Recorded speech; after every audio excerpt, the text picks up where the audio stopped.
मैं मोहम्मद हमराज, आप देख रहे हैं सिटी एक्सप्रेस। जैसा कि लोकसभा चुनाव को लेकर तमाम पार्टियां जो है अपने जोरों शोर में लगे हुए हैं और प्रचार प्रसार में लगे हुए हैं। आगामी 26 अप्रैल को किशनगंज लोकसभा में इलेक्शन होनी है, जिसको लेकर तमाम पार्टियां जो है क्षेत्र का दौरा कर रहे हैं, जिसको लेकर आज 22 विधानसभा के अंतर्गत जो है विधायक जी आए हुए। हम उनसे जानने की कोशिश करेंगे कि आखिर किशनगंज लोकसभा में जो है क्या हलचल है और महागठबंधन की क्या उम्मीद अब तक जगी हुई है, क्योंकि इस दौरान जो अब जो है 2 से 3 दिन बचे हुए। हमारे साथ मौजूद है बायसी के वर्तमान विधायक जी और जार नईमी जी साहब। हम उनसे जानने की सबसे पहले कोशिश करेंगे कि आखिर क्या कुछ तैयारियां चल रही है।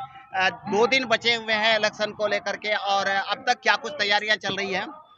तैयारी कंप्लीट है। हम लोग 5 विधायक किशनगंज कंस्टिट्यूएंसी के जो इंडिया गठबंधन के हैं, 4 राजद के हैं, 1 कांग्रेस के हैं।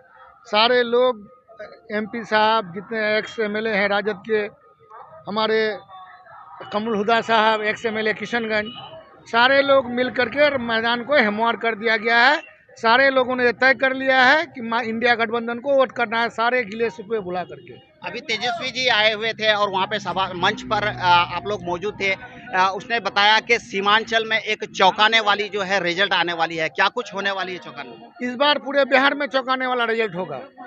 जो लोग उम्मीद नहीं करता था उससे ज़्यादा। ऐसे तो सर्वे रिपोर्ट बता रहा है 22-23, लेकिन हम लोग एक्सपेक्ट कर रहे हैं कि 25 से 35 सीट लगभग आएगा इंडिया गठबंधन को। अच्छा, इसी दौरान अभी जो श्री नरेंद्र मोदी जी पूर्णिया का सभा किए और दौरा किए थे, जहां पर जो है पूरा सीमांचल को जो घुसपैठियों का ये अड्डा बता करके चले गए। क्या कुछ सच्चाई है इसमें? ये तो यहाँ के लोगों को समझना चाहिए। वो एक देश के जिम्मेदार पद पर है, पूरे देश के सारे कम्युनिटी के प्रधानमंत्री है। पता नहीं उनको मुसलमानों से क्या एलर्जी है। यहाँ दिए, उसके बाद वहाँ राजस्थान में जा कर के अभी वो भाषण दिए कि लोगों का पैसा लेकर के मुसलमानों में बांटेगा। सब खुलेआम लफ्जों में बोलते हैं। अब पता नहीं मुसलमानों से क्यों इतनी उनको नफरत है, जबकि हम लोग हमेशा हिंदू मुस्लिम सिख ईसाई मिल करके रहे। पूरे हिंदुस्तान में एक गंगा जमनी तहजीब रही है। हम लोग सब कोई भाई भाई मिल करके भाई भाई की तरह रहने का काम कर रहे हैं, और इसको वो हमेशा दरार पैदा करने की कोशिश करते हैं। इसलिए उस आदमी को इस बार खदेड़ दिया जाएगा। जिस हिसाब से उसका भाषण रहा और एक तरफ वो बोल रहे हैं कि सबका साथ सबका विकास, तो दोनों को अगर मिलाया जाए तो कहीं ना कहीं अलग तरह का ये सिर्फ जुमलेबाजी है। कहीं विकास नहीं हुआ, कहीं सबका साथ नहीं है। वो किसका साथ दे रहे हैं वही जानते होंगे। आज ना हिंदू खुश है, ना मुसलमान खुश है, ना सिख खुश है, ना ईसाई खुश है। सारे लोगों को सिर्फ उनको सत्ता चाहिए। वो सत्ता के लिए ये सब कर रहे हैं, एक दूसरे को लड़ा रहे हैं। हिंदू मुस्लिम मस्जिद मंदिर कर करके एक दूसरे को लड़ाने का काम करते हैं। हम लोगों का जो सबसे बड़ा दुश्मन है बेरोजगारी, लेकिन बेरोजगारी के लिए कुछ नहीं कर रहे हैं। आज यहाँ एम्प्लॉयमेंट करना था, लोगों को रोजगार देना था, फैक्ट्री लगवाना था। अब बार बार आकर के जब वो 14 के इलेक्शन में आए थे कि कितना दे दें, 60 लाख करोड़, 75 लाख करोड़, 1 लाख करोड़, लास्ट में 1.25 लाख करोड़ का घोषणा किए थे, जिसका मिमिक्री हमारे लालू जी भी किए थे कि गला फट जाएगा मोदी जी, इस तरह मत किया कीजिए। तो वही कह रहे हैं कि 1.25 लाख करोड़ देने की बात किए थे, लेकिन वो पैसा कुछ नहीं दिया पूरे बिहार के लिए। बिहार को स्पेशल स्टेटस देने की बात किए थे, वो भी नहीं कर पाए। तो ये आदमी सिर्फ जुमलेबाजी है। लोगों के खाते में 15-15 लाख देने की बात किए थे, हर साल 2 करोड़ नौकरी देने की बात किए थे।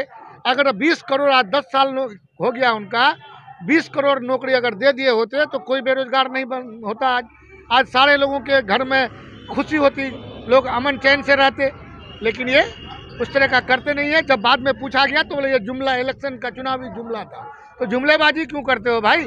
सच्चाई का सामना करो, सच्चाई बताओ लोगों को, वही कहेंगे हम लोग। इस बार अगर जीत जाती है महागठबंधन यहाँ से, खासकर सीमांचल में, तो सीमांचल वासियों के लिए क्या खास रहेगा?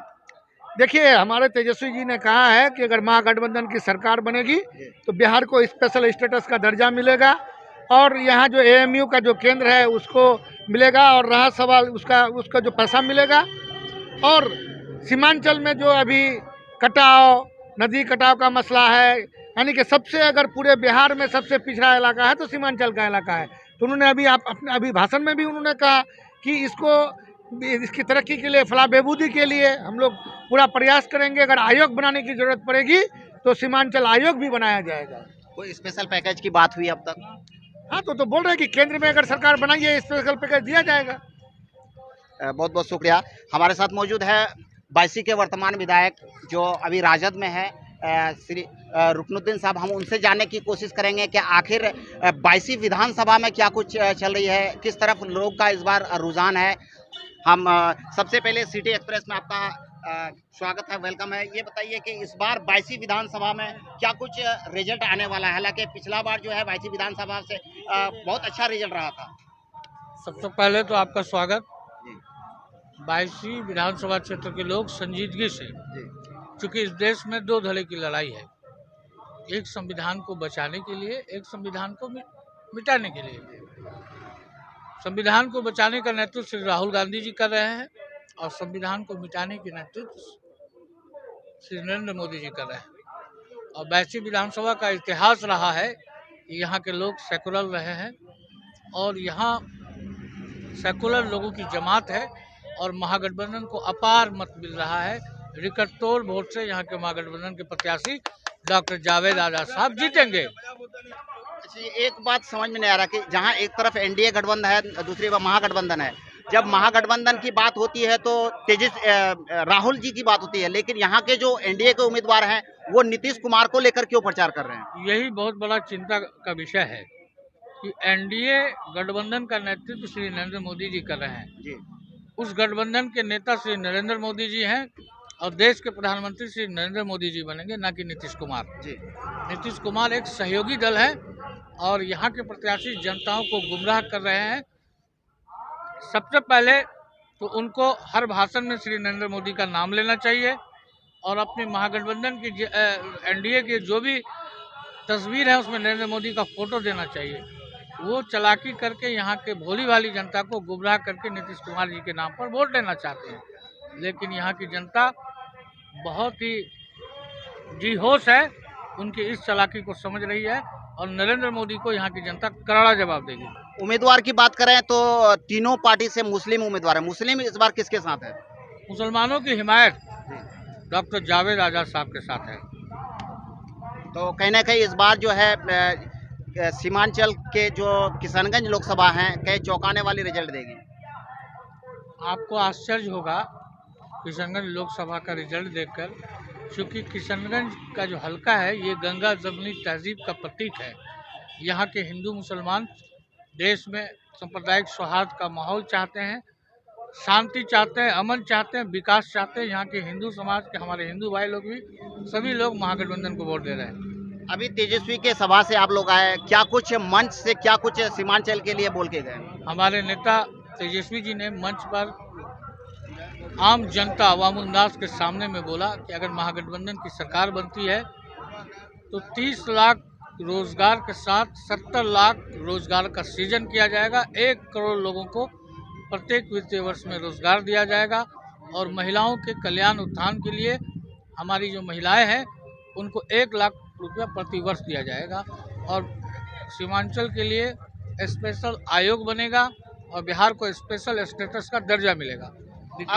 अब जो है समय 2 दिन बच गया है। अब अपने क्षेत्र में यानी कि अपने विधानसभा के वोटरों से, कार्यकर्ताओं से या तमाम जनतागण से क्या अपील करते हैं? मैं यहाँ के आम जनता से अपील, गुजारिश और आग्रह करूँगा कि मुल्क के हालात की नज़र आप मतदाता मालिक हैं, आप अपने दिल में तहे दिल से सोच करके, चूँकि लड़ाई 2 धड़े की है, सांप्रदायिकता का और सेकुलर का, आप सेकुलर के पक्ष में वोट दें ताकि ऐसे गंदे और नापाक सोच वाले लोगों को सत्ता से हटाया जा सके जो 2014 से पूरे भारत में सत्ता में आसीन है। ठीक है, बहुत बहुत शुक्रिया सर। एक सवाल आपसे कि अब जो है समय बहुत कम रह चुका है, 2 दिन का दिन है। अब बायसी विधानसभा के साथ साथ अपने विधानसभा के जनताओं से क्या अपील करना चाहते हैं इस इलेक्शन को लेकर? हम पूरे किशनगंज लोकसभा कंस्टिट्यूंसी के लोगों से अपील करते हैं कि आप लोग सारे गिले शिकवे भुला करके, लोगों के बहकावे में नहीं आकर के, आज चूँकि यहाँ 2 धड़े की लड़ाई है, अभी बताया हमारे विधायक जी कि 2 धड़े की लड़ाई है, तो इसलिए लोग अपना समझ बूझ कर लिए हैं। तो हम चाहते हैं कि सारे लोग हाथ छाप पर अपना कीमती वोट दे करके जावेद आलम साहब को कामयाब बनाएं और बिहार में तेजस्वी जी के हाथ को मजबूत करें और केंद्र में राहुल जी के हाथ को मजबूत करें, उनको प्रधानमंत्री बनाने का काम करें। ठीक है, बहुत बहुत शुक्रिया। और भाजपा का सफाया करें मुल्क से। बहुत बहुत शुक्रिया। जैसा कि हमारे साथ इस समय मौजूद थे बायसी के वर्तमान विधायक सैयद रुकनुद्दीन साहब और विधायक अंजार नईमी साहब, हम उनसे जानने की कोशिश कर रहे थे कि आखिर किशनगंज लोकसभा में क्या कुछ होने वाली है, क्योंकि अभी अभी जो है कुछ देर पहले जो है लालू प्रसाद के पुत्र श्री तेजस्वी यादव जी सभा करके गए हैं और वहाँ मंच से लौटने के बाद तमाम जानकारी ले रहे थे कि क्या कुछ तैयारियां चल रही है और क्या कुछ है। अब इसी प्रकार के खबर के लिए बने रहिए मेरे साथ, तब तक के लिए जय हिंद, जय भारत।